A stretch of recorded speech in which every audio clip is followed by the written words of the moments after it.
telespectadores da TV Miramar, sejam todos bem-vindos a mais uma edição do Resenha Semanal. Estamos a 22 de maio para o ano 2016. Como tem sido habitual, vamos hoje também olhar para as principais matérias que marcaram a semana e falo particularmente da visita do estadista moçambicano Filipe Jacinto Nyusi, que efetua a China, e vamos também olhar para o governo moçambicano que foi ao Parlamento para explicar os contornos da dívida soberana.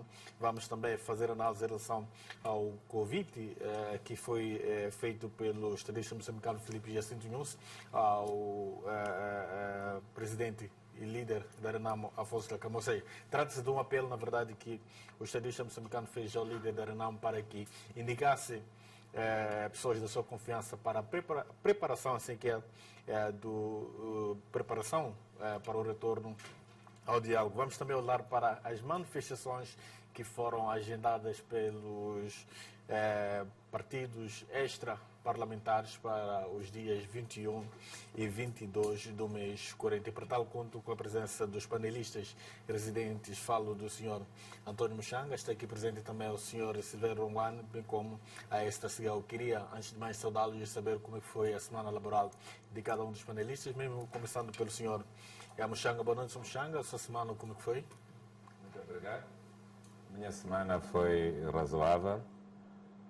Lamentavelmente, quando saí daqui na sexta-feira, eu recebi uma informação não muito boa de um cidadão baleado de Manica que estava no Hospital Central. Pronto, faz parte da história do assalto à enfermaria da cirurgia por elementos que se diz serem das Forças de Defesa e Segurança, que é lamentável. E lamentar também o falecimento do professor Firmino Mukawele e do Zeca Checo. E quero aproveitar esta ocasião para endereçar os sentidos pésames às famílias dos malogrados. Muito obrigado, Sr. Muxanga. Vamos então saber do Sr. Silvério Rongwane. Boa noite, como é que foi a semana laboral? Por acaso tive uma boa semana. Muito obrigado. Esta, como é que foi a sua semana? Olá, boa noite, Macam. Cumprimento também aos meus colegas, que não os via há já uma semana atrás. A semana foi a lamentar a perda de duas grandes figuras, cada uma na sua área. Portanto, falar aqui do professor Firmino Mukawele, que vai deixar um grande vazio, não só a todos nós, a sua família, mas também a academia e o desenvolvimento em Moçambique, pelas ideias que ele partilhava, pelas ideias que ele fazia de tudo para que fossem acolhidas. E neste momento, mais do que nunca, o que nós podemos fazer é pegar no seu legado, pegar nos seus ensinamentos e ver onde podemos implementar para que Moçambique dê o passo que tanto precisamos. E o grande baterista também, Zeca Checo, que infelizmente deixou-nos, solidarizar-me com as famílias e com todos aqueles que neste momento também choram, os seus entes queridos. Muito obrigado. Quero, antes de mais, agradecer a presença de todos que aceitaram o nosso convite de forma incondicional. E o primeiro ponto que vamos analisar é a visita do estadista moçambicano à China.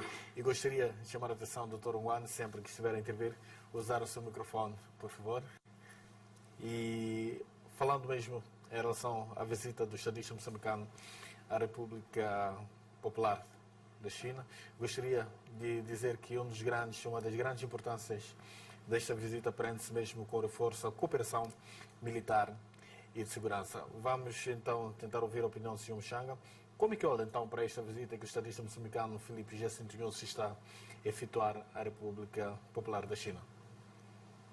Bom, primeiro dizer que é uma visita normal, uma visita de Estado, tendo em conta que desde que ele assumiu o poder ainda não tinha visitado a República da China. Lamentavelmente, os administrativos, não sei se são da presidência ou são do Parlamento, criaram uma situação não muito boa, porque a visita de Estado já era conhecida. Quando nós aprovamos o Plano Econômico e Social, uma das coisas que tem vindo à tona é saber quantas visitas de Estado o Presidente da República vai fazer por ano, que normalmente costumam ser de 3 a 5.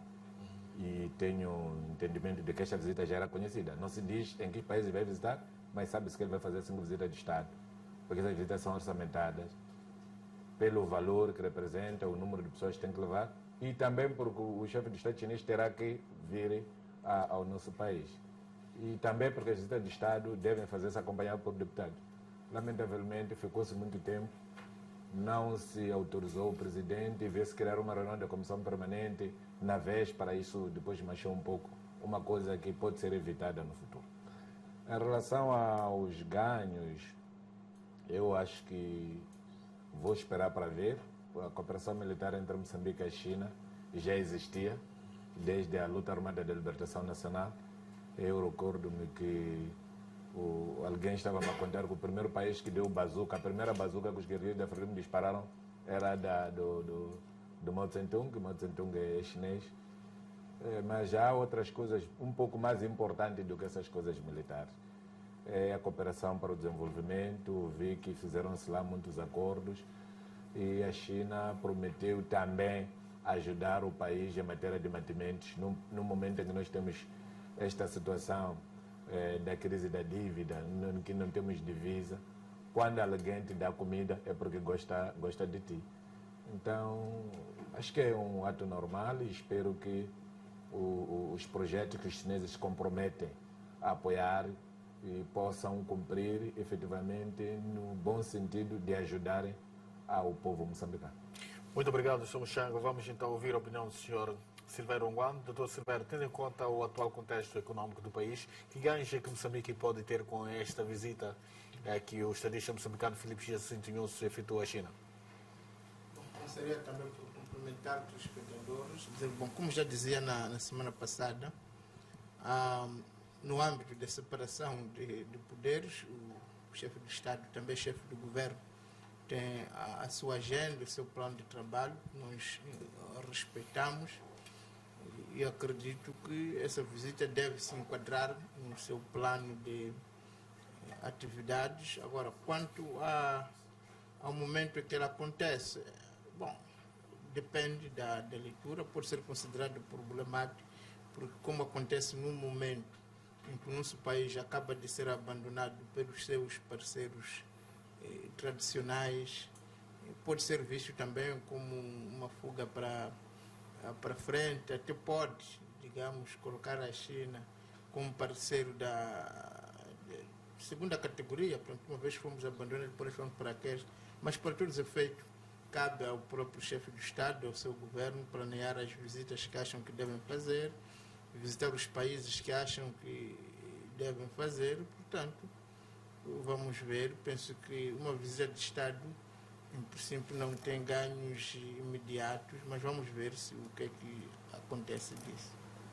Ok, muito obrigado, Dr. Ongwan. Queria também ouvir a sua apreciação em relação a esta visita do estadista moçambicano.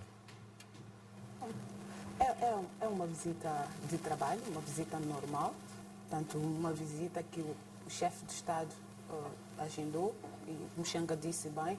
Aliás, o presidente, Sua Excelência o Presidente da República, quando da visita de trabalho à província de Cabo Delgado, teria contextualizado, não é?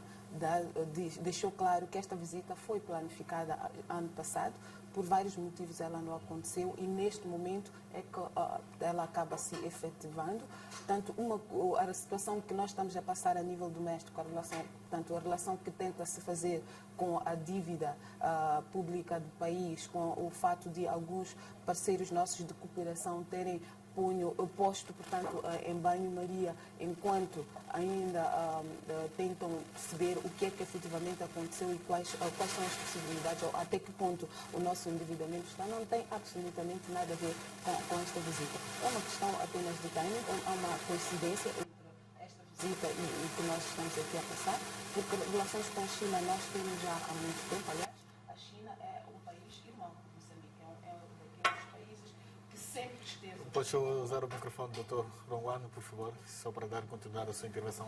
Ok. Portanto, dizia eu que a China é um país irmão de Moçambique, é um país que sempre esteve ao lado de Moçambique, e, portanto, afigurava-se importante que o Presidente da República fosse lá conhecer, portanto, a China e que também haverá aqui a reciprocidade, portanto, que o presidente chinês seguramente virá a Moçambique. Obviamente que, dadas as circunstâncias em que nós vivemos e a necessidade de estreitar as relações que existem, portanto, entre os dois Estados, há aqui assuntos que não vão ser descurados, desde a cooperação e ajuda ao desenvolvimento, que neste momento são mais do que importantes. Precisamos de encontrar formas muito acessíveis e viáveis para alavancar a nossa economia, e a China tem estado a mostrar alguns sinais portanto, de fugir à crise, pese embora a conjuntura internacional ser também algo que preocupa a própria China. Muito obrigado, Esther Sigaoki. Vamos então agora olhar para a ida do governo moçambicano ao Parlamento para explicar os contornos da dívida soberana, e durante a audiência sabe-se que a Renamo não se fez presente. Sr. Mushanga, o que teria acontecido? Por que a Renamo não esteve presente na audiência do governo? A Renamo não esteve presente na audiência do governo porque aquela audiência foi feita em violação ao regimento da Assembleia da República. A matéria urgente sobre a dívida foi requerida na sala da plenária, ao abrigo do artigo 29, e segundo esse artigo não se recomenda a apreciação da matéria, em primeiro lugar, em sede de comissões para darem parecer.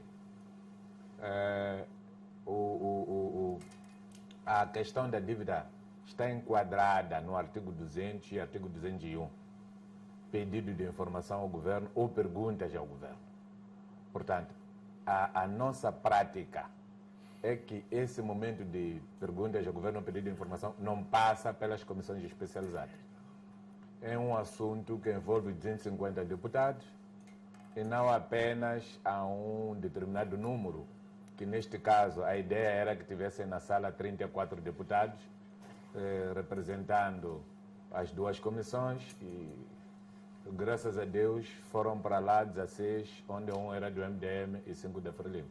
Significa que o MDM, um deputado consciente, não foi a essa audição porque percebeu que estava fora da lógica, e do lado da Frelimo, que devia ter 20 deputados, 5 conscientes não foram.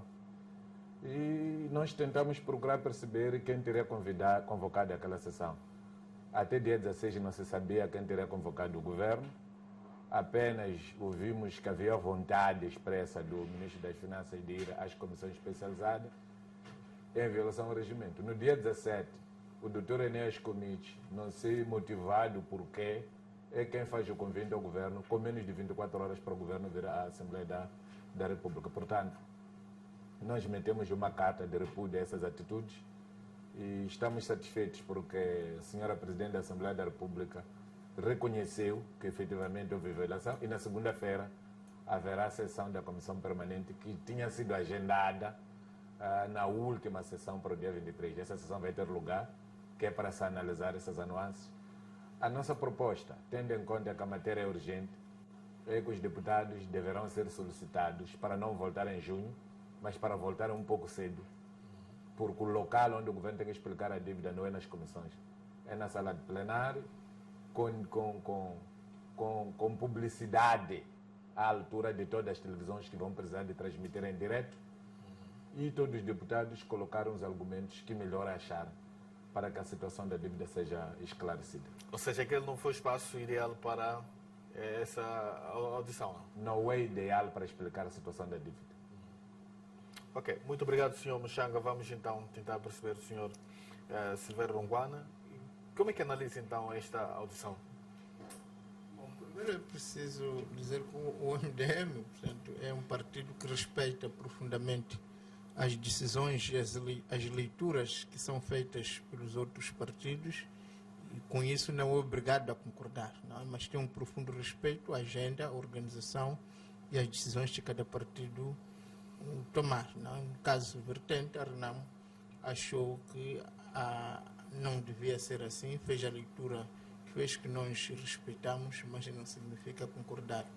Também preciso esclarecer que os nossos deputados, de fato, nós só temos um deputado por comissão, portanto, um deputado da Comissão do Orçamento, que esteve, um outro deputado da Comissão de Defesa e Segurança, que não esteve porque estava na visita com o chefe do Estado na China. Portanto, é só para fazer essa correção, que não houve um deputado do MDM que não foi por ser consciente. Não, o MDM, graças a Deus, funciona de uma forma unitária e coordenada, portanto não houve essa divisão de perspectiva, simplesmente que o outro deputado não estava aqui. Bem, feitas estas correções, eu acho que aí das comissões especializadas não me parece que exclui a ida ao Parlamento, por isso para nós aquilo foi o início das explicações que o governo deve dar ao Parlamento e foram fundamentais porque permitiu esclarecer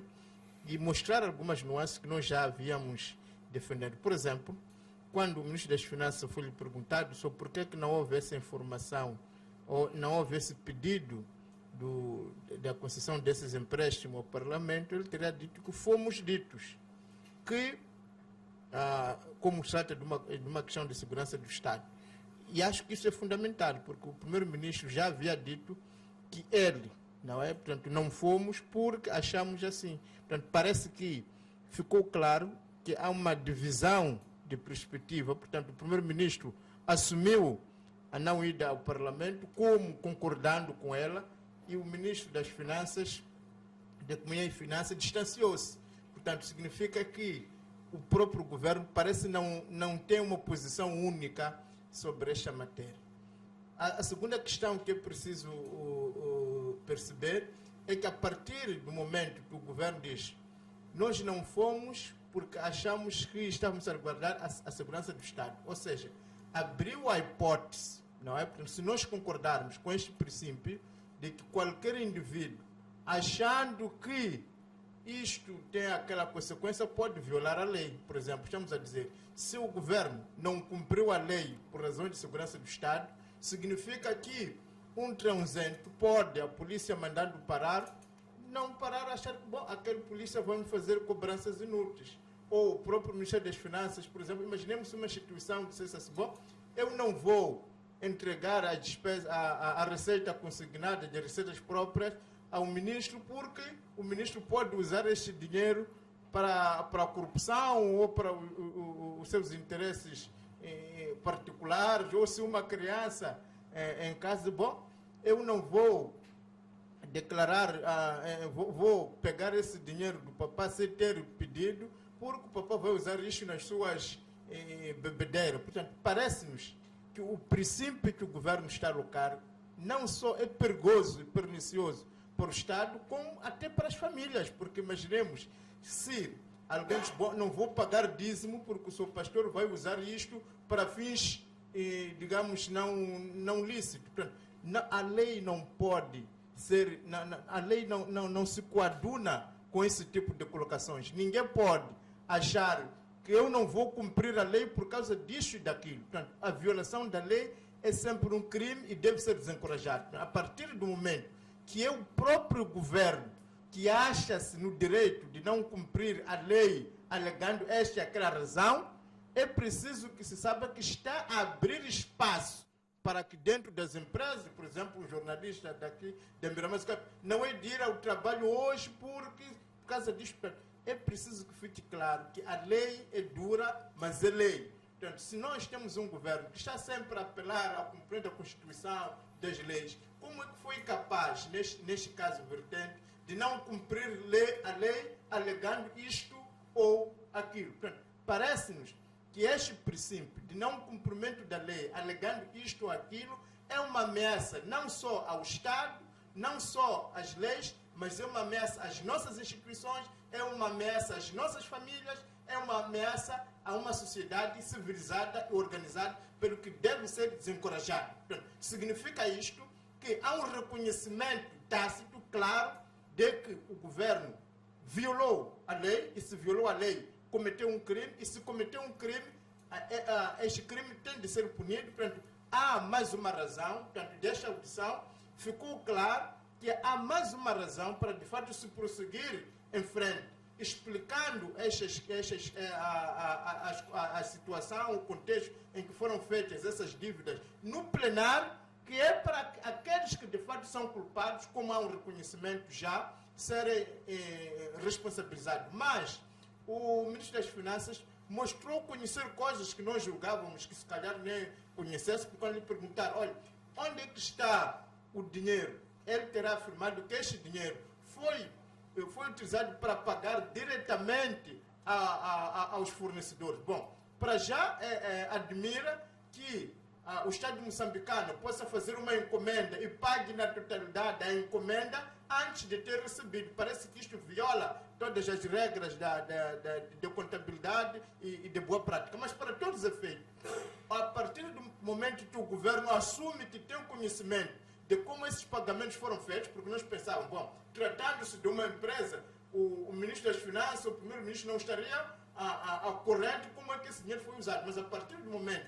que é um reconhecimento, é uma assunção da parte do ministro das Finanças de que ele sabe como é que o dinheiro foi usado, significa que ele tem que mandar, antes até dessa discussão no plenário, das notas contabilísticas, das transferências que foram feitas, para se conhecer, o objeto que foi pago é este, foi pago para aquela empresa, que é para permitir que, em sede da comissão de inquérito, que já a minha bancada pediu que fosse feito, possa analisar a veracidade desses documentos, possa até visitar estes tais fornecedores e até possa visitar as empresas, mostrando que as maquinarias que foram pagas são estas, ou o que foi pago foi para construir este edifício, a empresa que significa que, com as recentes declarações do ministro da Economia e Finanças na Assembleia da República, ficou mais claro do que nunca a necessidade de uma comissão de inquérito que poderá analisar esses documentos, até visitar esses países, para se aperceber que é prática nesses países uma transferência de somas tão avultadas, como é falar de 900 milhões de dólares numa tacada para pagar uma empreitada que nem sequer ainda foi iniciada. Portanto, é preciso perceber nesses países onde esses empréstimos foram feitos, como é que funciona o sistema bancário. Como é que esses países não têm o conhecimento da necessidade que os governos têm para a avaliação das dívidas, da autorização do Parlamento? Portanto, eu, para concordar com aquilo que a sociedade civil disse, que, olha, das prestações do Ministério das Finanças na Assembleia da República, levantou mais dúvidas, levantou mais problemas, e porque há mais dúvidas, há mais problemas, mais do que nunca é preciso que essas pressões aconteçam dentro do plenário, é preciso que se faça uma comissão de inquérito que possa analisar no detalhe todas essas falcatruas, porque ficou claro que realmente houve uma violação de lei. Portanto, há um primeiro crime que já foi confirmado, ficou também claro que há um conhecimento da parte do governo moçambicano de aspectos de detalhe que precisam de se enviar os documentos para se confirmar, se analisar, porque a partir do momento que temos um governo que fugiu a lei que mentiu, portanto, há uma necessidade de uma comissão de inquérito à dívida pública moçambicana. Muito obrigado, senhor Ronguano.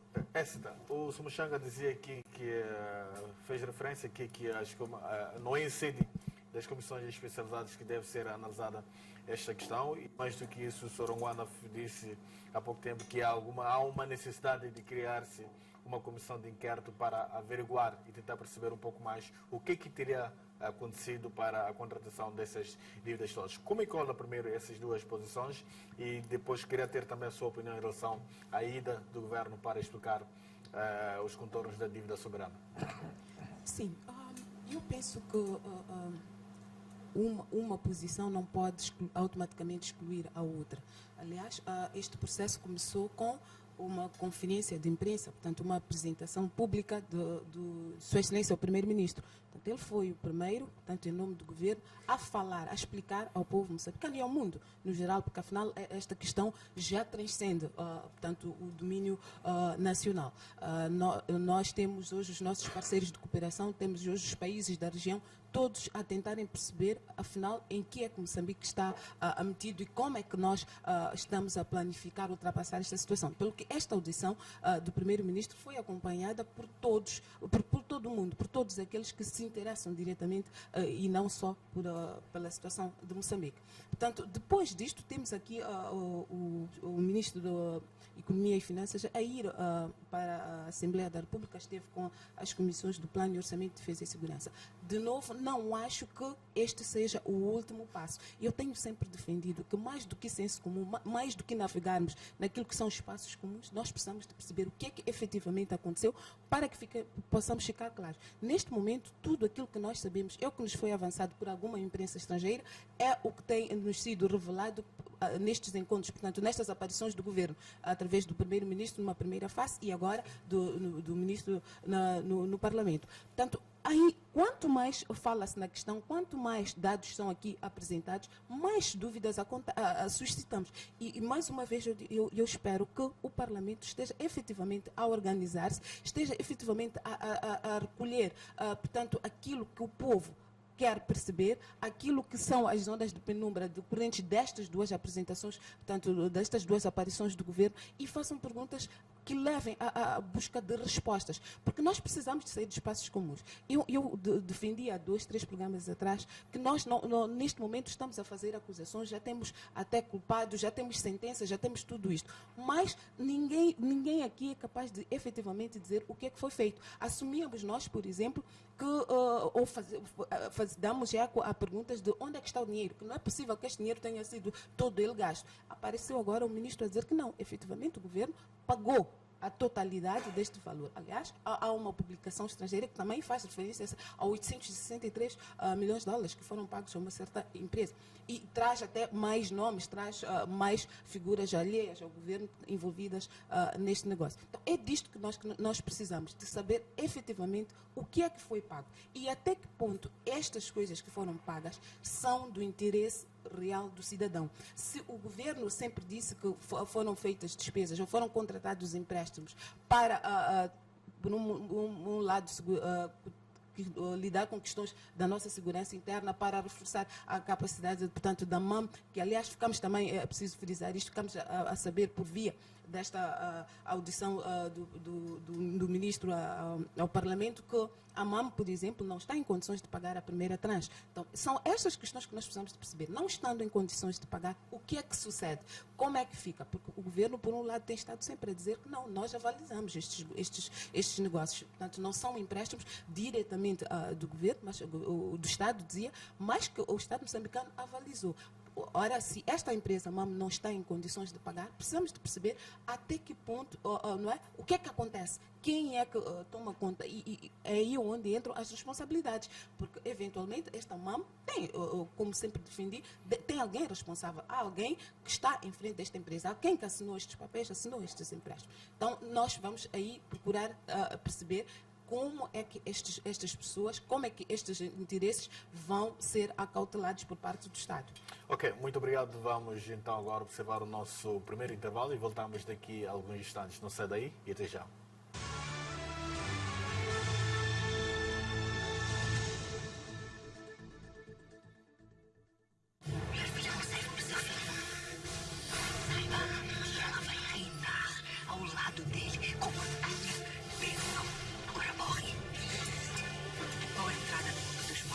E o Net consegue derrubar o rei.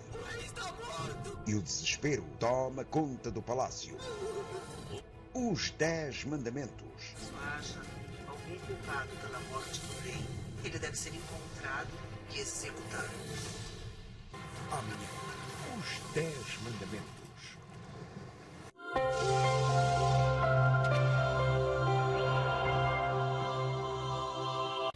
A vida é amor, família e amizade, mas também saúde. Venha ao nosso encontro. Somos o seu hospital a uma viagem de distância, referência no mundo inteiro pelo nosso serviço personalizado. Com recurso à mais moderna tecnologia hospitalar. Hospital Moriá, em São Paulo, Brasil. Para uma boa saúde, não existe distância.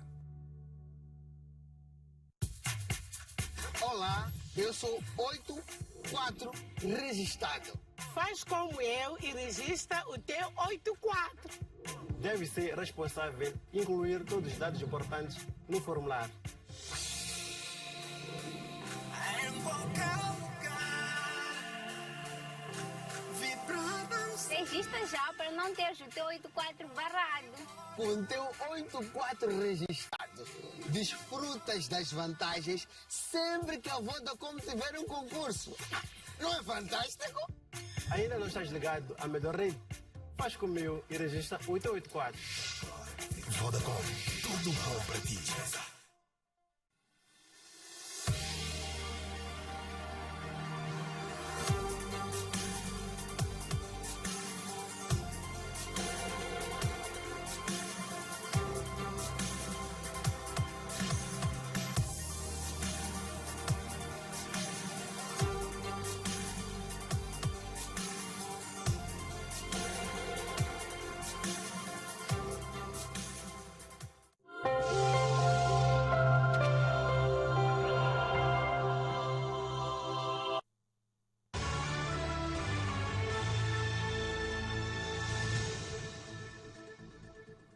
Boa noite, uma vez mais estamos de volta para a segunda parte do Resenha Semanal. Estamos aqui a olhar para a ida do Governo ao Parlamento para explicar os contornos da dívida soberana e vamos neste momento olhar para o apelo feito pelo estadista moçambicano Filipe Jacinto Nhusi ao líder da Renamo Afonso Dhlakama, no sentido de indicar 3 homens da sua confiança para juntarem-se aos homens, ou talvez ao grupo que foi criado pelo governo para a preparação do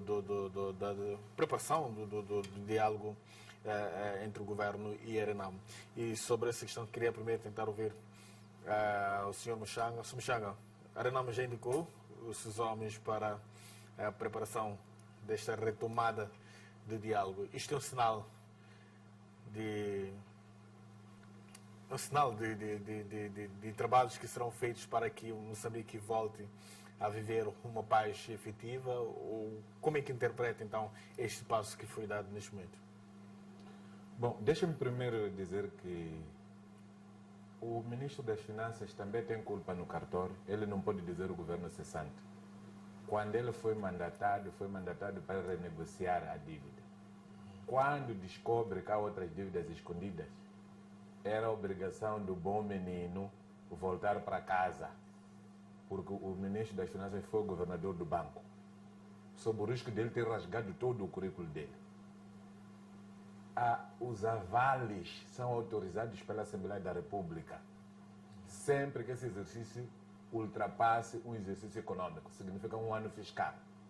Aqueles avales falam de anos, quase quinquênios, e o resultado é este que nós hoje estamos já a ter.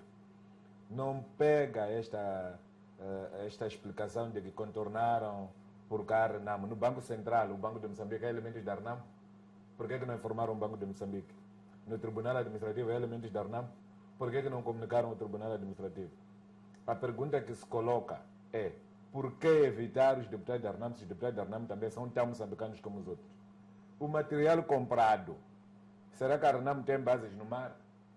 Os radares vão ajudar a localizar os guerreiros da Renamo que estão a combater? Qual é a razão de ter escondido isto? E o ministro depois diz uma coisa muito interessante. É que não só se pagaram as encomendas, como se pagaram os intermediários. Na República de Moçambique, quem paga intermediários está a praticar corrupção. É vergonhoso o ministro do currículo, Dr. Maliani, dizer o que disse. Nem um estudante do primeiro ano de contabilidade, numa escola básica, não pode dizer o que disse.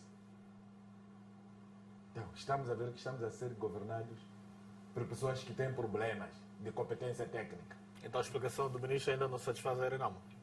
Também, para mim, aquela explicação está desclassificada. Eu preciso do ministro na sala da plenária, que é o local onde o povo tem que vir a falar, para não sermos nós a falarmos em nome dele. Agora, em relação a... Agora, mas antes disso, o senhor Rongwana defendia aqui a criação de uma comissão de inquérito para averiguar essas situações. Partilha da mesma opinião? Só primeiro para fechar este tema e avançar para o segundo tema. Nós preferimos ouvir primeiro o governo na sala da plenária, depois das respostas que recebemos na sala da plenária. Vamos tomar a decisão se valerá a pena uma comissão de inquérito, se valerá a pena uma moção de censura contra o governo, porque este governo também tem problema, foi assumir a dívida a violar a lei. Devia ter voltado para o país antes de assumir a dívida. Significa que este governo é parte. Se calhar os tais intermediários de que se fala são membros deste governo. É por causa disso que eles receberam a coisa com muita normalidade. Ok, então, em relação ao apelo feito pelo Presidente da República, Filipe Jacinto Nhusi, e a resposta dada pelo líder da Renamo, estamos a passos galopantes para uma paz efetiva em Moçambique? O Presidente da República não fez apelo, endereçou um ofício à Renamo a solicitar a indicação de pessoas no dia 4 de março. Okay. E dizia ele que está a cumprir uma orientação da terceira reunião do Conselho Nacional de Defesa e Segurança. Essa reunião, terceira reunião nacional do Conselho Nacional de Defesa e Segurança, tinha como agenda autorizar o reforço das verbas para o Ministério do Interior poder cumprir as suas missões, nomeadamente financiar mais colunas em Muxunga, financiar mais uma coluna em Amapadze e depois uma coluna entre Tete e Catandica. E os conselheiros entenderam que a melhor solução não devia ser reforçar a capacidade de colunas, porque isso não resolveu o problema, mas era encontrar a paz. E, lamentavelmente, o membro que fez essa proposta já não está conosco, foi aquele que foi barbaramente assassinado na cidade da Beira, José Manuel.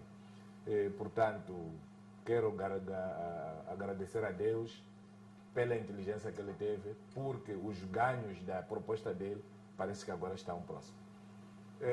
Lamentavelmente, a carta feita a 4 de março só falava da preparação do encontro ao alto nível, não dizia mais nada. E nós estamos habituados aquele jogo de esconde-esconde. Então não queremos correr esse risco. De banana, ainda não comeu? Banana não. Então dissemos, temos estas condições prévias para serem cumpridas. O governo levou 71 dias, porque nós respondemos a carta do governo no dia 7. Recebemos a carta às 17h30 da sexta-feira, dia 4. Até 9 horas do dia 7 já tínhamos respondido a carta. E o governo, de lá, 7 de março, para 11h30 do dia 17 de maio, levou 71 dias para acusar a recepção da nossa carta e responder da forma como fez. Bom, para todos os efeitos, vale a pena mais tarde do que nunca. Esta resposta do dia 17 traz alguma evolução no sentido de que está clarificado na carta que as pessoas vão preparar condições para que o diálogo tenha lugar, organizando os termos de referência e procedimentos. Então, há um trabalho concreto que as pessoas vão poder fazer. Por isso, recebemos a carta e responderam para o 48 horas depois. Esse trabalho inicial que deve ser feito, quando que será essa preparação dos pontos-chave? Como quem faz o convite é o Presidente da República. O Presidente da República neste momento não está na China. Nós já respondemos, a carta está no gabinete dele. Acredito neste momento ele tem um conhecimento. Acredito quando ele chegar, tendo em conta que ele cria um grupo, chama grupo de que há um termo próprio. Acredito que ele terá de reunir com o grupo antes do grupo começar a trabalhar. Então estamos à espera. Numa situação em que o país continua a conhecer alguns ataques a serem protagonizados pelos supostos jovens armados da Renamo, Dr. Ongwane, com este sinal que foi dado pelo governo e a ereção da Renamo, acredita que os ataques particularmente poderão parar? Ou qual é a análise que faz então desse passo que foi dado neste momento? Bom, eu neste ponto não vou expressar crenças, vou expressar desejos, não é? Primeiro dizer que esta tomada de posição que é bem-vinda, porque todos nós queremos a paz, queremos que a guerra termine. Se peca, portanto, peca por tardia, porque já devia ter acontecido há muito tempo, porque o povo há muito tempo que vem clamando pela paz. E não só isso, apesar de se dizer que a história ensina, mas não tem alunos, eu quero continuar a ser aluno da história, e o que a nossa história mostra é que as guerras que, portanto, o Partido Frelimo teve na sua história, teve a Guerra de Liberação de Moçambique, terminou num acordo em Lusaka, a guerra que teve com o sul-africano terminou no acordo de Komati, a guerra que teve com o Smith terminou com os acordos de Lancaster, a guerra que teve com a Renamo terminou com os acordos de Roma, a Segunda Guerra terminou com os acordos de Maputo. Portanto, a história nos ensina que todas as guerras em Moçambique terminam num acordo, contrariamente ao que aconteceu, por exemplo, no Uganda, em que as guerras terminam com a invasão, tomada da capital pelos rebeldes. Aqui há um sinal claro de que as nossas guerras terminam todas num acordo. Ora, sabendo nós que esta guerra, que este conflito vai terminar num acordo, por que que não podemos ir diretamente aos acordos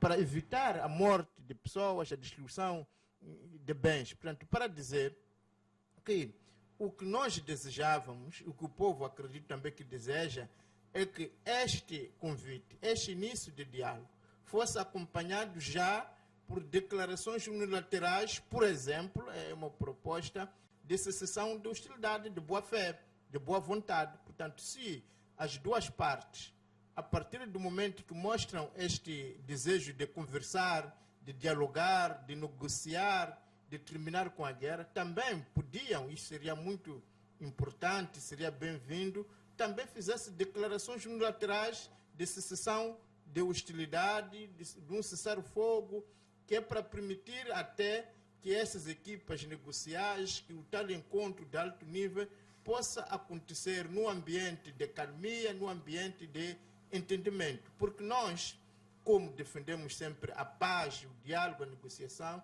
acreditamos que se os dois beligerantes forem ao diálogo com aquele espírito aberto de receber o outro, de ouvir um e outro, olha, o que é que lhe levou então a tomar esta posição? Diz lá. Acha que não é essa abertura entre o governo e a Renamo? Por isso estou no âmbito dos desejos. Não é desejo que a Renamo e a Frelimo, que já assinaram 2 acordos, acredito que esses acordos foram possíveis sempre que foram com este abrir do coração, de querer receber o outro, de querer ouvir o outro. Mas acredito também que se o diálogo para a cessação de hostilidades é importante que seja feito entre a Renamo e a Frelimo, que efetivamente tem homens armados, e só eles dão ordens a esses homens, mas acredito que para nós atingirmos aquela paz desejada, isso deve ser um ponto para um diálogo nacional inclusivo, em que, por exemplo, os 3 líderes, portanto, o presidente Davis Simango, o presidente Gakamo, o presidente Nunes, que são os presidentes dos 3 partidos parlamentares, pudessem se encontrar e até ficar com a possibilidade de se abrir a outras forças políticas, abrir à sociedade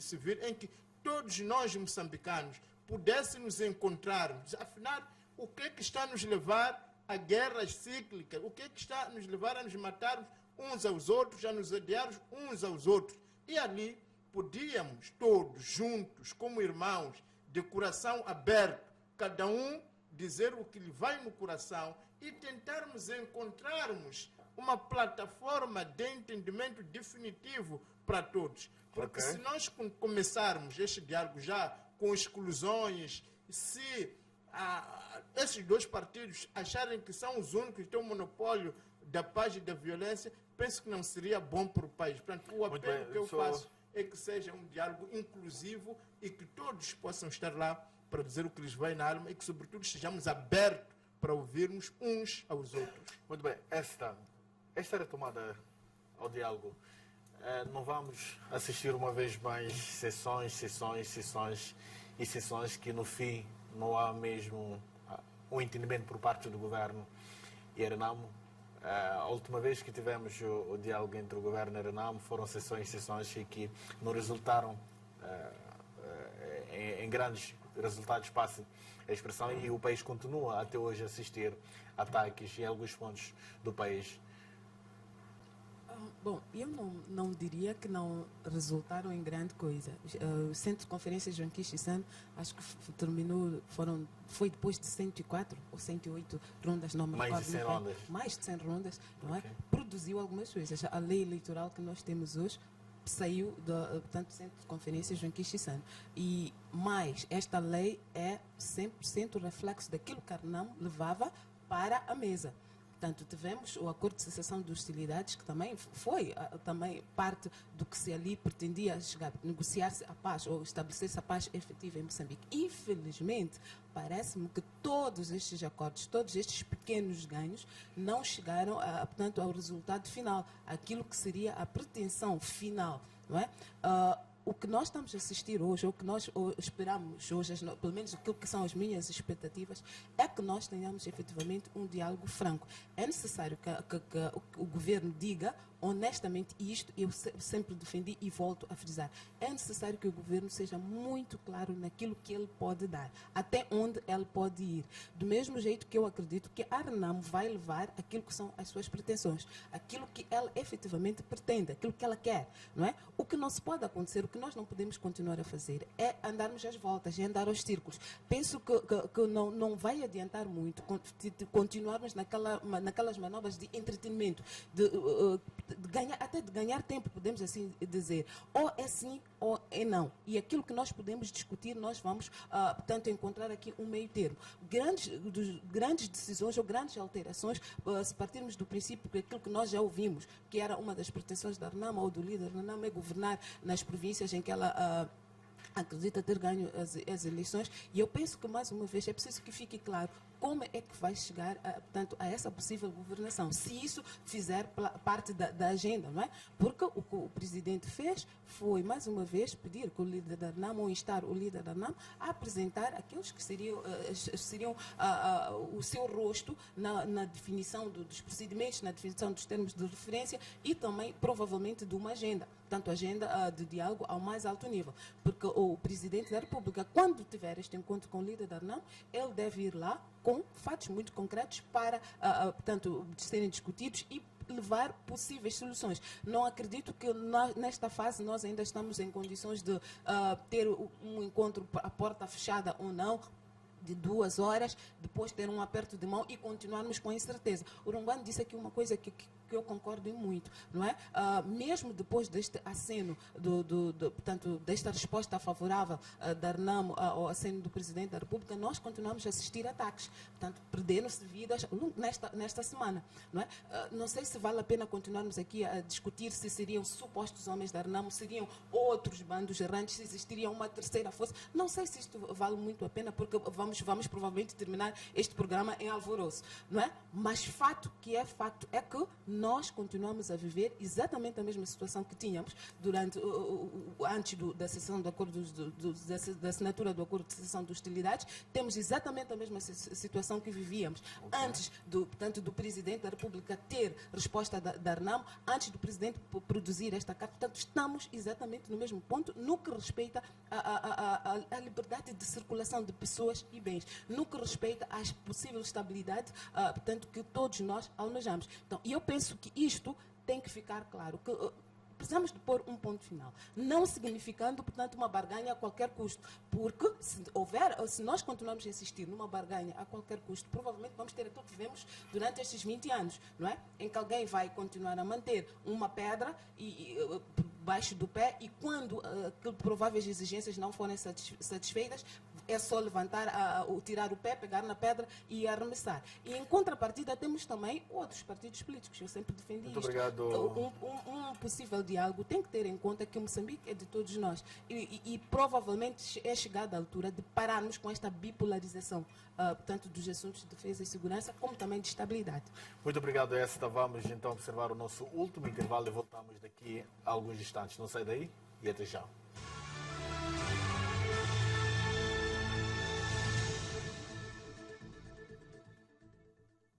Reportagens espetaculares. A polémica racial por trás da foto que gerou uma campanha. E tem também as águas cristalinas de um dos lugares mais lindos do mundo. Daqui a pouco, no Domingo Espetacular.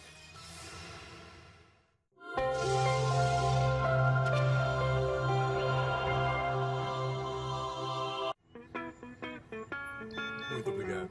Então, já está? Beleza? Não deu, não. Você está, minha senhora? Já está. Onde entramos? Pago com M-Pesa. M-Pesa. Já está.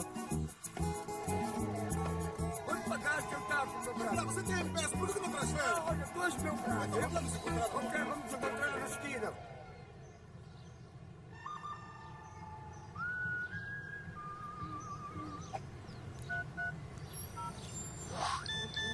Já está. Toda a gente já sabe. O M-Pesa é a melhor forma para movimentar o teu dinheiro a partir do celular. Compra crédito, transfere dinheiro e faz pagamentos a qualquer hora do dia de forma fácil, rápida e segura. M-Pesa facilita a tua vida.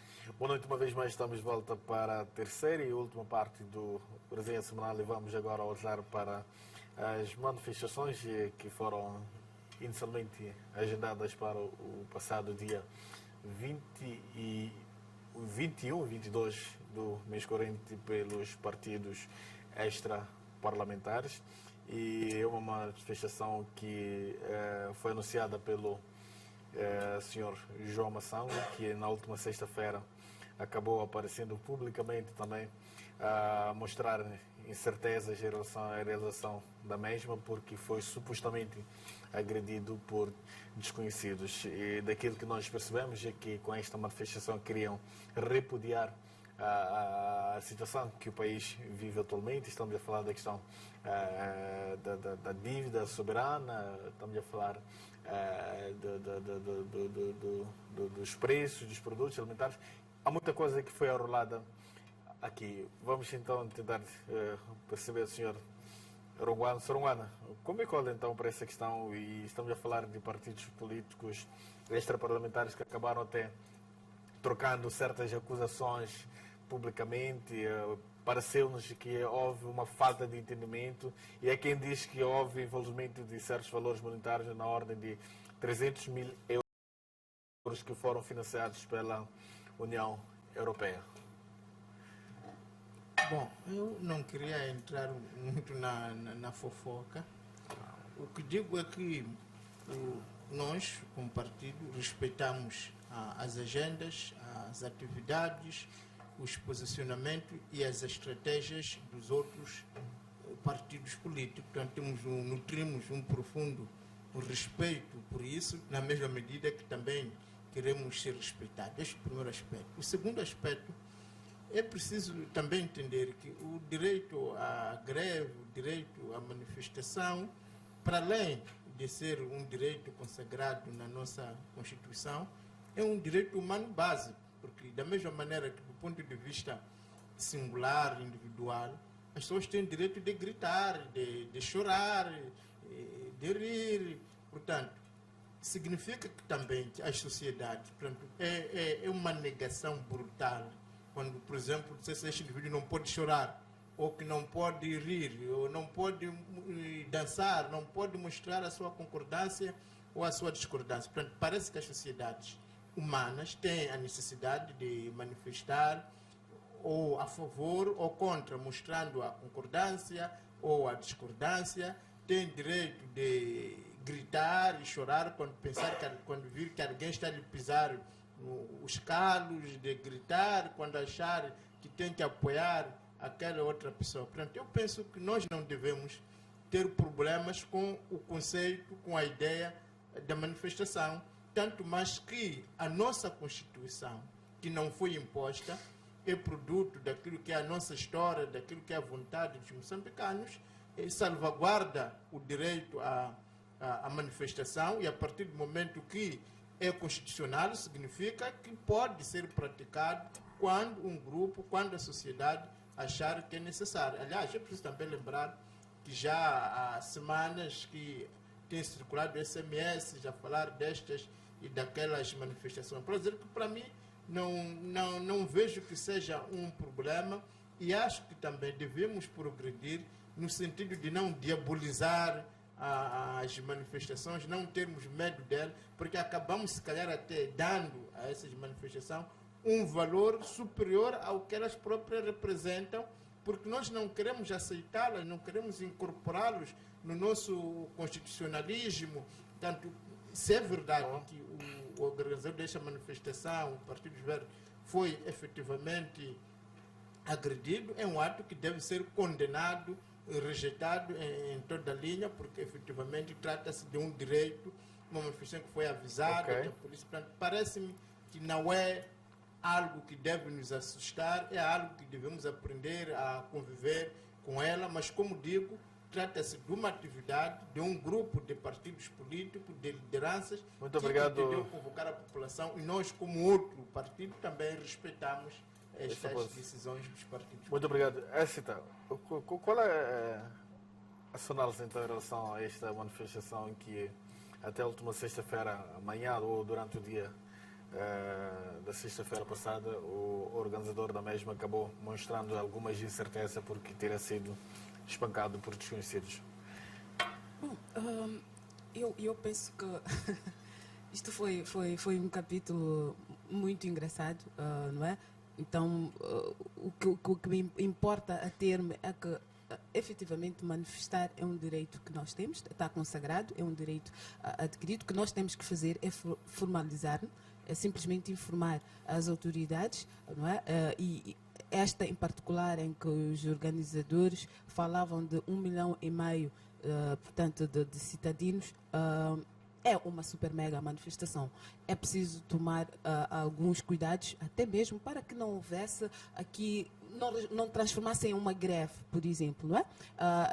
Era uma manifestação que a organização falava de ser pacífica para reivindicar ou para, portanto, reclamar sobre o custo de vida, a dívida pública, muito, muito justo. Eles falaram também, ou deram a cara e indicaram que teriam começado com estes procedimentos para formalizar. Até aí está tudo muito bem. Eu, pessoalmente, acho que não se alguém quer manifestar-se e a lei dá-lhe espaço para isso e ela cumpre com todos os formalismos para tal, eu acho que as pessoas manifestam-se. E ainda por cima, esta manifestação foi convocada para sábado e domingo. Normalmente o sábado eu uso para cuidar dos meus afazeres. Domingo, este em particular, é um dia muito longo. Portanto, calha o último domingo, eu tenho igreja o dia todo e final do dia que estamos aqui. Então, pessoalmente, não poderia me juntar a ela, porque tenho outras coisas para fazer. Mas acredito eu que quem pudesse e estivesse disposto, poderia lá estar. Pelo que não há muito aqui para discutir, Okay, não há muito aqui então, para falar. É um direito que as pessoas têm e desde que se conformem, são livres. Muito bem, Somchanga, falou-se também, algumas mensagens circularam a fazer referência do envolvimento da deputada Ivone Soares e também do José Manteiga nesta manifestação. Falou-se também de algumas somas na ordem de 300 mil euros e que essas pessoas estariam ou iriam beneficiar desses montantes para organizar essa manifestação. Alguma reação em volta dessa questão? Lamentavelmente, desta vez não envolveram o meu nome, porque essas pessoas na segunda-feira terão um processo na Procuradoria para me mostrarem quem me deu o dinheiro. E não sei se a doutora Ivone vai deixar. Se fosse eu, uma bote e a Copsibinde na segunda-feira, teria um processo, a semelhança do que fez com o Jornal Público. Apesar de terem fechado as portas, o Marcelo Monse terá que vender a casa dele para me pagar, porque me difamou.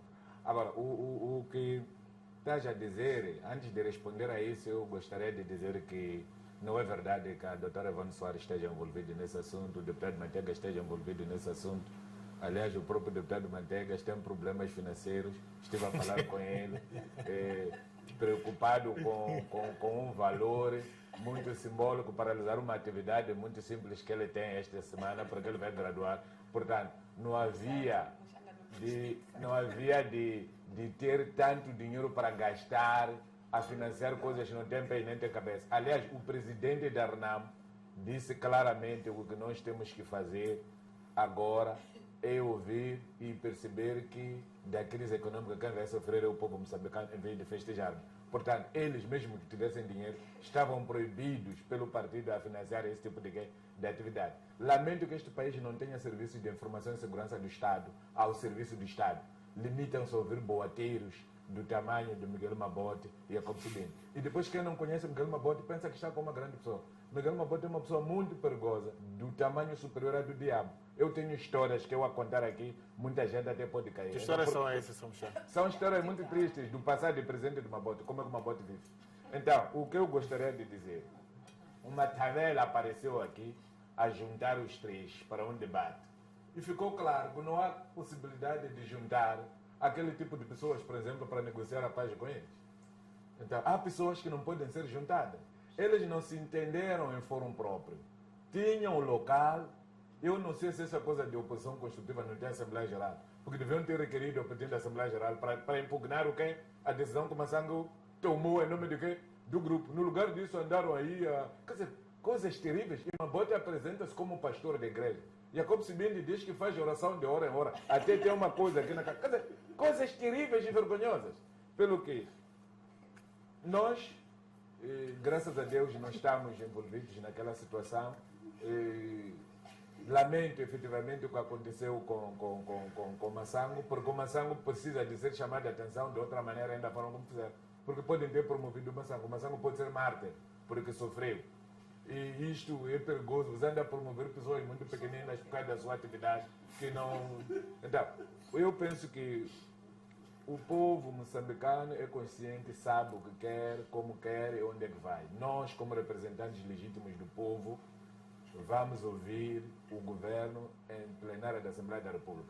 Primeiro, quando alguém fala de mobilizar 1 milhão de pessoas numa cidade muito obrigado, Maputo, senhor Muxanga, que tem 1 milhão de habitantes, está a dizer que as crianças de 0 anos estarão na manifestação. A presença dos painelistas e agradecer também a audiência do caro amigo telespectador.